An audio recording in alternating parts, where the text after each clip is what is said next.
একটা বেগুন ছিল কাটা, আর তাতে আমি মিক্স করেছি হচ্ছে কর্নফ্লাওয়ার আর লঙ্কা গুঁড়ি, হলুদ গুঁড়ি, চিনি আর লবণ।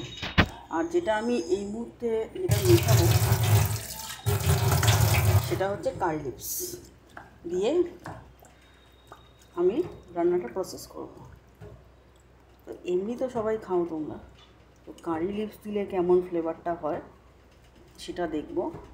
আর যেহেতু আমি একা হাতে করছি সেহেতু কোনো কোনো জায়গা বাদ যাবে হয়তো, ঠিক আছে? সেটা তোমরা একটু এই আজকাল প্রসেসটা পুরো আলাদাই হবে। কারি লিভস দিচ্ছি আর দেবো একটু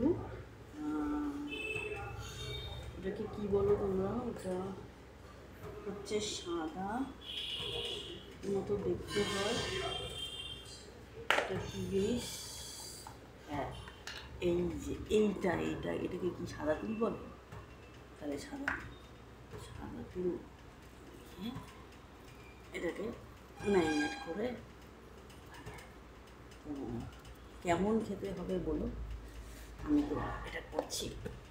এছাড়া আমার সবই দেওয়া হয়ে গেছে। তবে যেহেতু আমি উঠিয়ে ফেলেছি, একদম শেষ মুহূর্তে করছি, লঙ্কা আমি দেখাতে পারছি না, এই লঙ্কাগুলোর যে ডাস্ট হয় সেইটা দিয়ে করেছি। এটা নুন ছিল, নুন দিয়েছি, হলুদ দিয়েছি, হলুদ আর ডাস্টটা আমি দেখিয়ে দিয়েছি, তো সেই কটা ইনগ্রিডিয়েন্টস দিয়েছি। এরপর আমি করতে যাচ্ছি, এটাকে মাখবো,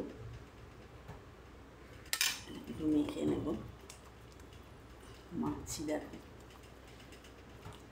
দিয়ে মেখে নিচ্ছি, কেমন হবে একটু দেখি।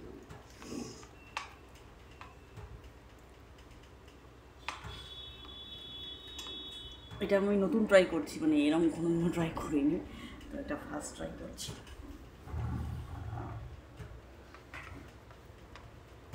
এরকমভাবে খেতে ঠিক বুঝতে পারছি না, আশা করছি ভালোই হবে। নতুন নতুন এক্সপিরিয়েন্স করতে আমার ভীষণ ভালো লাগে রান্না করে এসে। যদিও এটা কাজু কাটলির কিচেন, তো কাজু কাটলিকে বারণ করেছি আজকে, কাজু কাটলি করেনি, আজকে আমিই করেছি। আর এই মুহূর্তে একটু কাট আপ হবে, আমি একটা